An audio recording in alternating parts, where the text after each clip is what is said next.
छत्तीसगढ़ के सपूत बेटा, छत्तीसगढ़ के सपूत बेटा पंडित सुंदर लाल।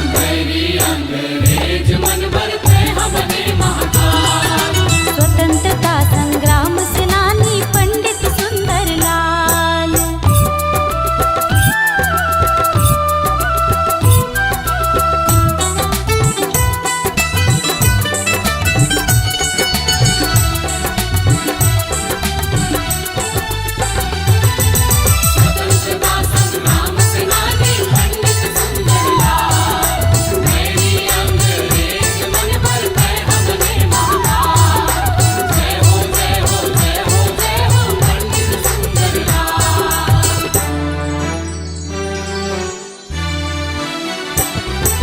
गाँव गाँव औ गली गली आजादी के अलख जगाए जी। ऊंच नीच के भेद मिटा समरसता के रत्न बनाए जी। महतारी तोर देवमती है,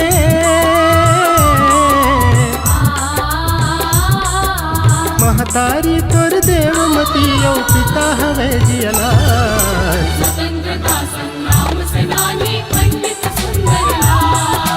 जय हो जय हो जय हो जय मोर पंडित सुंदर लाल।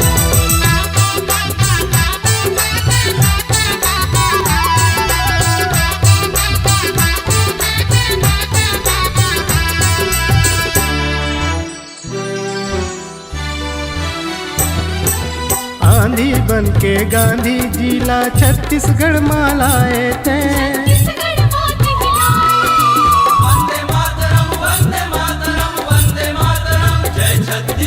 जनहित माते जान गंवा के छत्तीसगढ़ के गांधी कहाए। किसान मन के विपत हरे पर ओ, किसान मन के विपत हरे पर बने ते जब्बर ढाल।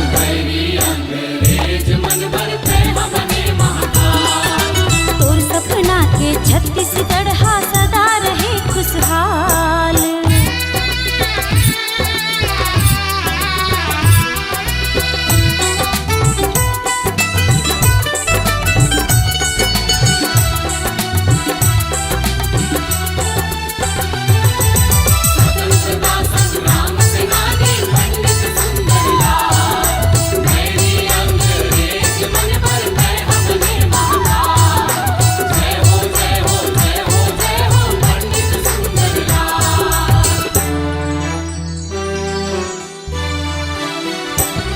तोर नाम सुंदर काम सुंदर राजीव लोचन धाम सुंदर।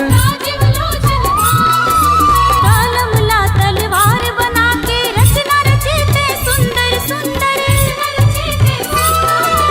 जेल में रह के दुखला सह के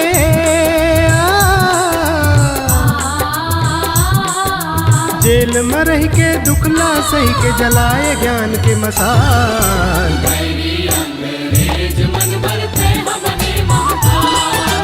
जय हो जय हो जय हो जय हो पंडित सुंदर लाल।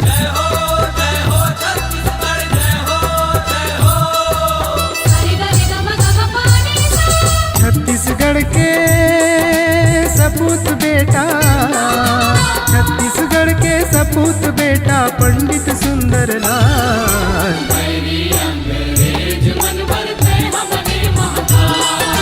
स्वतंत्रता संग्राम सेनानी पंडित सुंदर लाल।